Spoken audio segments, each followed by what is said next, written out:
Hello and welcome everyone, Rufus Shinra here from the Shinra Corporation, and today's video will be talking about a few topics: how to use RSL Helper to farm food, thus concluding the RSL Helper tutorial. Then we will talk about what's been happening this week with the whole Doom Tower champion draft and whether or not I think you should go for it. And if you stay with me till the end of the video, I will be making a pretty cool announcement for something that's going to happen tomorrow. So these are the topics we're going to talk about today, and without further ado, let's dive into it.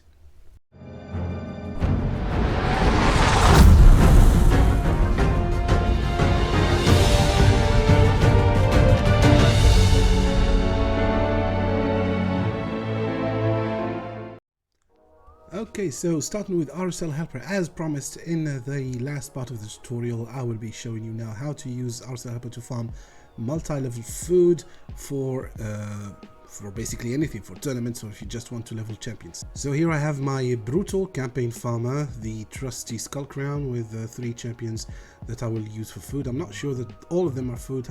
Definitely this one is not, but that's besides the point.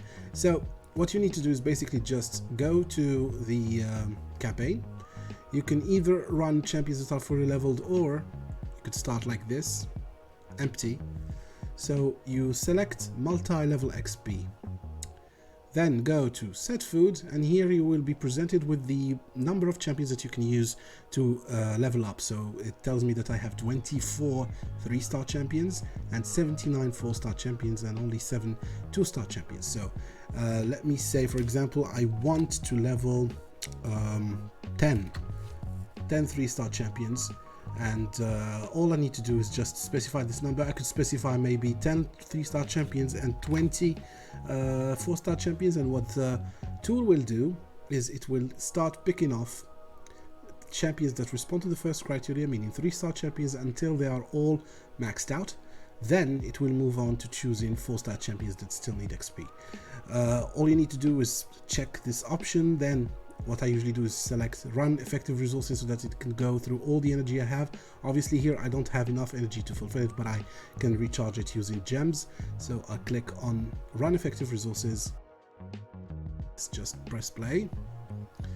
So it will do an empty run first with Skull Crown here because it doesn't have any champions, just to show you how the auto clicker or the food swapper works. So once it completes the run, I of course have my auto sell options already done, and as you can see my mouse is moving freely, but the champions are being set automatically, and that's it. So RSL Helper will run this campaign stage as long as necessary, as long as I have energy, and whenever these champions reach the desired level, they will be automatically swapped for other champions. Here I noticed that I didn't activate the auto sell for artifacts. You can do it so that everything works in conjunction. So I'll just stop and restart again. So here, whenever it will reach the next stage, or it will finish farming with these 3, it will automatically try and sell whatever equipment I have. So I told it to sell basically everything because this is just farming. So it works in Nightmare Campaign, and the cool thing also is that it also works in dungeons. So if you have like a one-man dungeon farming team like Bad Alcazar, Eurogrim, Fushan for Dragon, or Tyrant Exlimor for Ice Golem and Spider, you can set food in the same way as you're doing it in campaign, and it will swap food for you, exchange it, and sell whichever artifacts you wanted to sell. So here again, another thing that makes your life easier, allows you to do other things while RSL Helper is prepping food for you, whether it is for a fusion or to gain points during tournaments, or for anything basically. If you can also work with your regular food preparation. Okay, so that was it for the food preparation or food leveling using RSL Helper. I hope you find it useful. Again, there is part 1 and part 2 of the RSL Helper tutorial already up on the channel. I will put them in a single playlist along with this current video so that they're easy for you to find and consult. I will also link them somewhere here in the screen. Now let's move on to the second topic, which is the 10x. Alright, so first, before going to the 10x, as you might have noticed, I have the Arbiter avatar, and even though I'm no longer a moderator for Discord or for Facebook, I think that it was a nice gesture from the community managers to include me in this, because I've been a moderator for the best part of a year, maybe more. So kudos to you and thank you for this little gesture. It was very nice to find this in my avatar selection. Okay, so past this, now we'll be talking about the news that appeared today. So they're telling us that there will be a 10x that they call Tower Climbers Summon Draft. This will coincide with the Champion Chase tournament that's starting tomorrow. And we have Shiremani, Samar Gemcurst, Zero Velis for the Legos, for the non-void Legos, Gurgo the Ogre for the void Legos, and as far as the epics we have Anax, Vogoth, Burangiri and Exemplar from the void shots. Okay, so what does this tell us? This tells us a few things. First, they do listen to the community as far as watching videos, watching what works and what doesn't. But listening does not mean reacting the way that we want. So they know by now that this Doom Tower has a few bosses, or at least one boss, that is a problem. This guy, namely Dreadhorn. We will be seeing level 90 version, which is the absolute worst version of this boss, and that many people have lots of problem dealing with. This is my best amount of turns for this specific boss. I don't have a Septimus, or else I would have gone for a different comp, so I chose to build a Burangiri because first I like the champion's design, and second I didn't want to be stuck thinking about different comps to run while CVC was on, so didn't have much time for Theorycraft, so I just built him. I will show you the build if you want to, and this is what he does. So we have other people using Samar Gemcurst, I think at least 2 people here, and other people's using full 5 people comps. So Samar Gemcurst is part of the 10x. Same thing for Gurgo, and same thing for Exemplar, Burangiri too. Does this mean that this champion or this 10x is actually a solution to the Doom Tower problem to that boss? It is not. First of all, if you have a boss that is overtuned, the solution is to go over the tuning of that boss, patch the game, and correct the stats. They can work on his insane accuracy, reduce it a notch, maybe even tone down his attack, because his bomb attacks scale off of his attack stat. So they could have done that, they could do that. We've seen it multiple times before, where they would issue, let's say, emergency patches correcting some issues. That's a thing that they could do. I don't know how their builds work, I don't know how their back ends work, and I honestly shouldn't care about that. What I should care about is the quality of life in the game and them being consistent as a company. So I will not continue this run because obviously this is not what we're here for. So these champions, what is their true value? Samar Gemcurst is a pretty okay champion, one of the, let's say, very few champions that are AoE nukers and that are based on HP. So but with Magnar, this kind of became not something exclusive to him. It turns out like that he can somewhat solo the boss even at level 90 thanks to his passive, but that's not something that Plarium was counting on. Neither were they counting on Burangiri being any good for this stage, so they're just doing it as a reaction to what the community has been saying, and they saw an opportunity to make money. They saw an opportunity to have us pull shards, and they're making the maximum possible profit out of it. So people will still be pulling for these, but honestly I do not recommend it. So instead of pulling for these champions with an extremely low chance of getting any of the champions that are in the 10x, unless you're immediately into pity and you have a significant amount of shots to dump, then even at this point you might pull a completely different legendary or completely different epic that is not useful to you.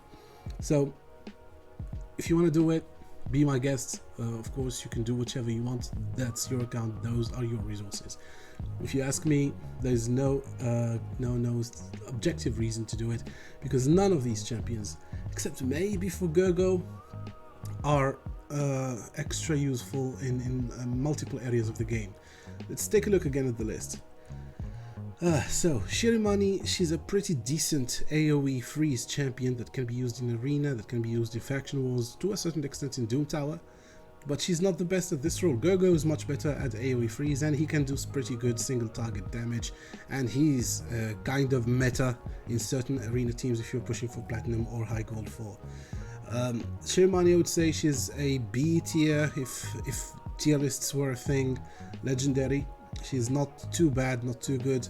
Samad Gymcurst is extremely niche. Maybe, I don't know, I don't believe in tier lists, so I'll stop with that tier list thing. Vizier of Elis is actually pretty good, even if you're starting the game. Once you reach a certain point where you can build an unkillable team for Clan Boss, he has very limited uses, but until you get those 2 man-eaters or enough champions to build a proper unkillable, he is the next best thing for Clan Boss and can easily help you to Ultra Nightmare without any problems. Anax and Vogoth. Vogoth is good. Anax also is pretty nice, but none of these are truly game changing for you. Same thing for Berengar. As much as I like the Super Saiyajin God design of this champion, I really don't think he could be, he is a champion worth pulling for during the 10x. Exemplar is just, I don't know. I want to say terrible because I hate it whenever I pull her during the 2 chances void. So what is she? Is she High Elves? I want to say. Yeah, she's High Elf. So what's her kit? She places an extra hit if this attack is critical. Puts 1 off target skill on full cooldown if the first hit is critical and the target is under a weaken. So then she can put all the skills on cooldown if the target has a weaken. Increases the cooldown of one of the targets by 2 skills by 2 turns if the first hit is critical and the target is not under a weaken. So it's very conditional based on the weaken and on the crit hit. Okay, could work. I could see it work against the Eternal Dragon, maybe. Attacks 3 times at random. Each hit has 75% chance of placing 25% weaken. Okay, this is where she gets the weaken from. Attacks 1 enemy has 75% chance of placing a freeze debuff for 1 turn and block active skills for 2 turns. So it's a single target freeze. It's not much use against the bombs. The stats are pretty abysmal. Very low speed. The attack you don't care about. I don't even know what her multipliers are. And she has a crit rate aura for the arena.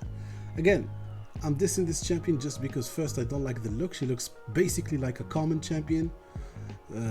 She's supposed to be an epic, a void epic at that.